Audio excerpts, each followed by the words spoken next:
गुज़श्ता रात पीडीएम की तरफ से वज़ीर आला पंजाब परवेज़ इलाही और स्पीकर पंजाब असम्बली सब्तैन खान के ख़िलाफ़ तहरीक अदम एतमाद जमा करा दी गई है और जिसके बाद गवर्नर साहब की तरफ से भी 21 दिसंबर को इजलास तलब किया गया और कहा गया कि परवेज़ इलाही जो हैं उनको एतमाद का वोट लेना होगा। स्पीकर का कहना है कि जारी इजलास में गवर्नर एतमाद का वोट लेने का नहीं कह सकते, इसके लिए अलग से इजलास बुलाना पड़ेगा, ये गैर कानूनी है और गैर आईनी है। जबकि राना सनाउल्लाह जो है वो ये कहते हैं कि वज़ीर आला पंजाब को एतमाद का वोट लेना चाहिए और अगर वो एतमाद का वोट नहीं लेते तो गवर्नर नए वज़ीर आला पंजाब का ऐलान इंतखाब कर सकते हैं और गवर्नर पंजाब वज़ीर आला हाउस को सील कर देंगे। दूसरी तरफ करीबन रोज़ाना की बुनियाद पर अहम मुलाकातें हो रही हैं और चौधरी सालिक हुसैन की कल मुलाकात हुई जरदारी साहब से और आज भी जरदारी साहब की चौधरी शुजात हुसैन से मुलाकात हुई।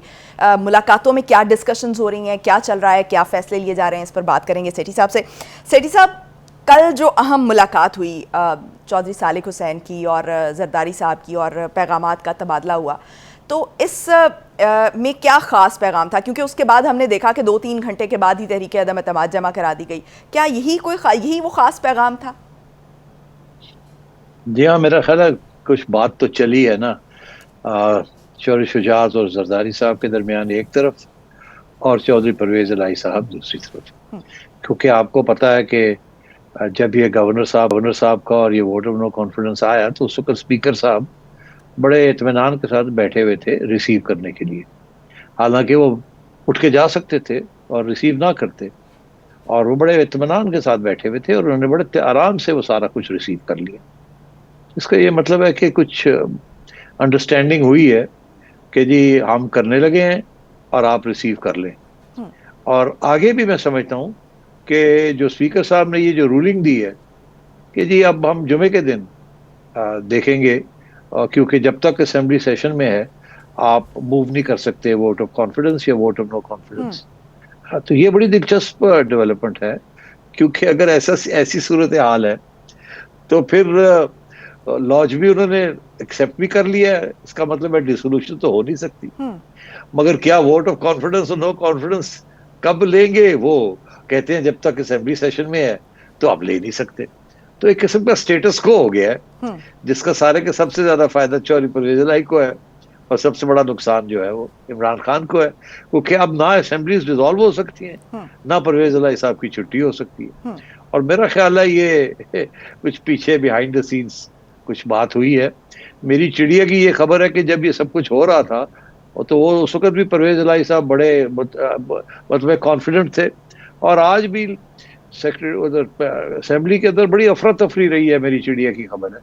और लोग आ रहे हैं, जा रहे हैं, भाग रहे हैं, कोई मुनिस इलाही के पास जा रहा है, कोई परवेज़ इलाही के पास जा रहा है, और मुनिस इलाही कह रहा है आप फिक्र ना करें, असेंबली डिसोल्यूशन से पहले हम आपके जो प्रोजेक्ट्स हैं उसके पैसे रिलीज कर देंगे, 2 दिन तो मुझे और दे दें, अभी अभी वक्त है हमारे पास। और एमपीएस बड़े नाराज हैं जिनको पैसे नहीं मिले अभी तक, वो कहते हैं यार तुम घर जा रहे हो और हमें पैसे नहीं दिए। तो एक तरफ तो मुनीस इलाही उनको तसल्लियां दे रहे हैं, दूसरी तरफ इमरान खान के पास भाग रहे हैं कि नहीं नहीं आप भी फिक्र ना करें, आप भी फिक्र ना करें। और चिड़िया कहती है कि चौधरी परवेज़ इलाही साहब तो बड़े मजे से आज सूप पी रहे थे, बड़े मजे से रिलैक्स्ड सूप। तो मेरा ख्याल है ये स्पीकर साहब और चौधरी परवेज़ इलाही साहब ने कोई मुका जरूर कर लिया है ऑपोजिशन के साथ, तो यानी हम ये एक्सपेक्ट करें कि क्या ये जो इजलास है ये कभी खत्म नहीं होने वाला? अभी देखिए ये अब इसका जो सबूत है वो मिलेगा कि अगर तो स्पीकर की रूलिंग को चैलेंज करती है पीडीएम, फिर ये है कि वो चैलेंज जो है उतनी देर तक तो स्टेटस को रहेगा, क्योंकि इन्हें कुछ स्टे हुए तो मिलेगी नहीं, तो स्टेटस को रहेगा। स्टेटस को का मतलब है ना वोट ऑफ कॉन्फिडेंस, ना वोट ऑफ नो कॉन्फिडेंस, ना डिसोल्यूशन। तो वो अब अदालतों में जाएंगे, फिर वहां जाके क्या होगा, वहां होता है वो उनको अदालत क्या उनको कहती है कि स्पीकर को कि भाई तुम्हारा सेशन तुम्हें एक्सेप्ट करना पड़ेगा, मुलतवी करना पड़ेगा। तो ये जैसे आपको पता है मैंने ये पेशन गोई की थी कि असेंबली ने डिसॉल्व नहीं होना और ये बिल्कुल मामला चलेगा, घूम फिर के अदालतों में जाएंगे एक तरफ, और ये वक्त लगेगा। और दूसरी तरफ ये कि परवेज़ इलाही साहब इस वक्त 2 किस्म की मुश्किलात का सामना कर रहे हैं। एक मुनीस इलाही साहब जो कि डटे हुए हैं कि नहीं, हमने नून लीग के साथ नहीं जाना और पीटीआई के साथ जाना है। और परवेज इलाही साहब जो शक करते हैं कि पीटीआई जो है वो हमें धोखा दे देगी और नून लीग भी जो है उसके भी ट्रस्ट नहीं किया जा सकता। तो बेहतर यही है कि इसको सिचुएशन को बरकरार रखा जाए, फिर आगे जाके देखते हैं कोई रास्ता निकलता है कि नहीं निकलता। क्योंकि जैसे हमने कल डिस्कस किया था, अभी तक तो वो जो कमेटी बननी थी जिसमें सीट एलोकेशन होनी थी, 25 सीटें, कौन सी सीटें वगैरह वगैरह, वो तो अभी तक हुआ ही नहीं। वो तो मामला अपनी जगह पे। और परवेज इलाही साहब ने पहले दिन कह दिया था कि जब तक वो मामला तय नहीं होता, हमें एश्योरेंस नहीं मिलती कितनी सीटें मिलेंगी, कौन सी सीटें मिलेंगी अगली इलेक्शन में, और हमारी क्या हैसियत होगी एज अ पार्टनर, तो मैं तो डिसॉल्व नहीं करूंगा। तो वो भी डटे हुए हैं। और मुनिस इलाही साहब कभी इधर भागते हैं, कभी उधर भागते हैं। आज और भी इमरान उधर खान से मिलने पहुंचे हुए थे और उसके बाद जो है तस्वीर भी जारी की और ट्वीट की और कहा कि जो है वो हम तो इमरान खान के साथ खड़े हैं। जी हाँ, बिल्कुल ऐसे ही है। तो अच्छी खासी अफरा तफरी पड़ी हुई है वहाँ एमपीएस को, मगर चौधरी साहब, परवेज इलाही साहब बड़े कॉन्फिडेंट हैं कि मामला जो है ना मैंने हैंडल कर लिया है। और देखिए पीडीएम का भी तो यही मौकफ है ना कि हम डिसोल्यूशन ना हो। तो अगर डिसोल्यूशन चौधरी परवेज इलाही भी नहीं चाहता, पीडीएम भी नहीं चाहती, तो फिर ये मौका हो सकता है जो मैं नजर आ रहा है मुझे कि कुछ ऐसी बात चल रही है। अच्छा सेठी साहब, ये भी खबरें हैं कि जो चौधरी शुजात हैं और आसिफ जरदारी हैं, इनके दरमियान जो मुलाकात हुई है उसमें अदम एतमाद या एतमाद का वोट दोनों की सूरत में उन्होंने कहा कि सीएम हमारा ही होगा, यानी कि हमारा का लफ्ज़ इस्तेमाल किया गया है। तो क्या वो सीएम जो है वो परवेज इलाही हो सकते हैं या कोई और नाम भी हो सकता है जिस पर इन्होंने इत्तेफाक राय किया हो? और क्या वो परवेज इलाही की उसमें कंसेंसस शामिल है?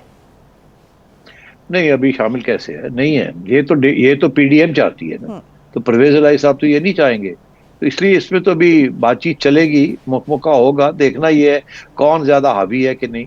और अगर ये अदालतों में घूमते हैं तो फिर देखना है कि अदालत किसकी साइड लेती है। अगर अदालत जो है वो चौधरी शुजात की साइड लेती है तो फिर परवेज इलाही साहब को एक्सेप्ट करना पड़ेगा कि ठीक है जी, फिर तुसी सानू सीटें की गल करते हो तो फिर असी साढ़े नाल अलायंस कर लो और हम नहीं बनते चीफ मिनिस्टर।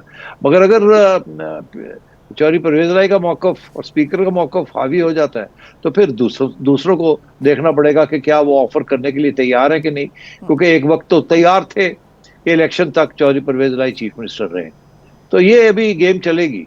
अच्छा सेठी साहब, ये तो अगर ये इजलास जारी रहता है, ये उस वक्त की सूरत हाल है, लेकिन अगर इजलास ये ख़त्म हो जाता है और अगला इजलास बुला लिया जाता है तो नंबर गेम बड़ी इंपॉर्टेंट हो जाएगी।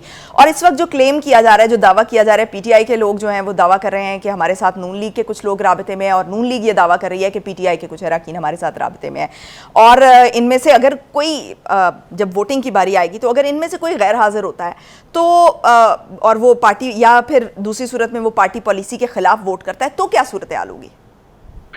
फिर तो देखिए ना, वो तो कानून बड़ा क्लियर है कि इस किस्म की सूरत हाल में जब वोट ऑफ कॉन्फिडेंस या वोट ऑफ नो कॉन्फिडेंस हो रहा हो तो अगर कोई बंदा पार्टी की जो हिदायत है उसको ना माने, उसके ऑर्डर्स ना माने, तो वो फिर पार्टी उसको डिसीट कर सकती है एज अ, ये तो पार्टी के ऊपर पड़ेगा।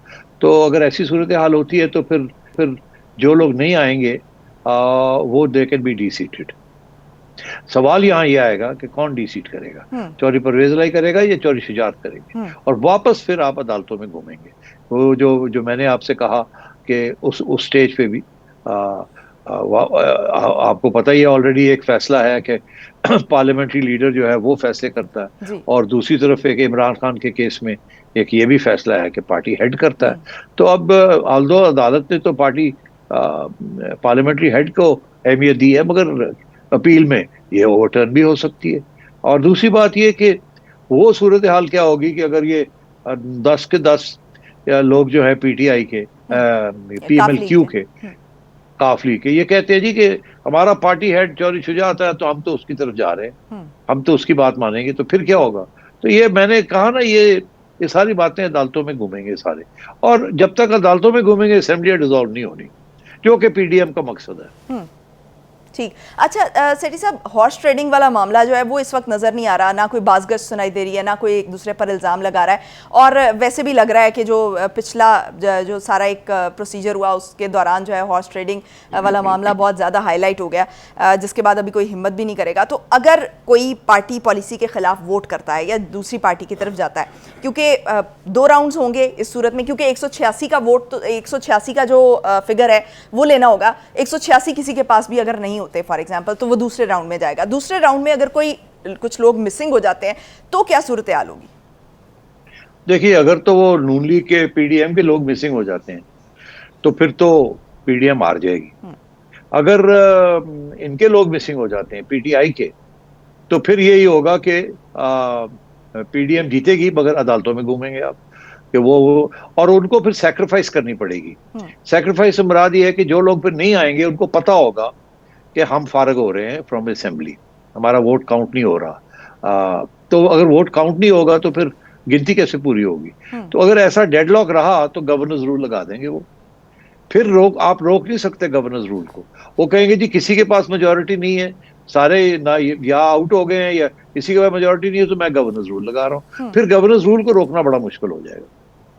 अच्छा, और क्या अगर ये इनमें से कोई भी मिसिंग होता है तो कहीं ना कहीं कोई ना कोई तो यकीन दहानी कराएगा ना कि कुछ ना कुछ सेटलमेंट होगी, तो वो सेटलमेंट कौन कराएगा? किस चीज की सेटलमेंट? अगर कोई मिसिंग होते हैं, जैसे फॉर एग्जांपल पीडीएम के लोग अगर मिसिंग हो जाते हैं तो कहीं ना कोई सेटलमेंट हुई होगी ना? नहीं, कोई जरूरत नहीं सेटलमेंट की। वो तो उनके साथ सेटलमेंट तो है दूसरी पार्टी करेगी ना। वो उनके साथ क्या, वो उनको क्या लेते हैं देते हैं, वो तो फिर बात की बात। यानी वो पार्टी ही करेगी, कोई थर्ड पार्टी नहीं आ सकती उसमें? नहीं, वो आजकल थर्ड पार्टीज कोई नहीं है। Third parties behind the scenes होती हैं। अब वो भी थोड़े से जरा दूर, लॉन्ग आर्म्स दूर से वो भी नजर नहीं आएंगे आपको। मगर देखिए, बड़ी एक बात तो वाजे हो गई ना कि परवेज इलाही ने जाके चौधरी इमरान खान को क्या कहा है। परवेज इलाही ने ये कहा है आजकल, आज जो सारी बातें हो रही थी चौधरी फवाद और ये कह रहे थे ना कि जी जब, और आज जो इमरान खान ने इंटरव्यू दी है कुछ पीटीआई के जर्नलिस्ट को, उसमें भी तो उन्होंने कुछ बातें कही हैं। उन्होंने कहा जी जब मैं ये बातें कर रहा था जनरल बाजवा के खिलाफ तो परवेज इलाही साहब चुप थे, उसके बाद 1 घंटा आके मेरे पास बैठे रहे और उस वक्त भी इन्होंने प्रोटेस्ट नहीं किया और हमने कोई जोक शोक्स भी क्रैक किए और इन्होंने भी मुस्कुराहट की, हा हा हा किया। तो अब क्या हो गया ऑल ओवर सडन? तो उसका फिर मेरा ख्याल है मुनीर से जाके एक्सप्लेनेशन दी है कि कहीं से डंडा आया तो है कि कर दे पे हो तुसी, उसके बाद सीधे मुलाकात हो भी तो जाओ। हुई थी ना? हाँ, तो वो मेरा ख्याल है फिर उसके बाद परवेज लाई ने भी ये कहा कि मैं की करदा, डंडा आया तो मैं, तो तुम्हें पता है बिगिनिंग टू एंड, आज कल परसों जो हो गुजर गया, जो आने वाला है जो है, हम तो उनके लोग हैं, हम तो उनके साथ खड़े हैं, जो हमें कहेंगे हम करेंगे। तो उन्होंने तो वाजे कर दिया खान को कि भाई हम तो उनका ऑर्डर फॉलो करेंगे। ठीक, सेठी साहब मुझे ब्रेक लेने का कहा जा रहा है, ब्रेक से वापस आएंगे और फिर इसी टॉपिक पर हम इसी को कंटिन्यू करेंगे। Stay tuned.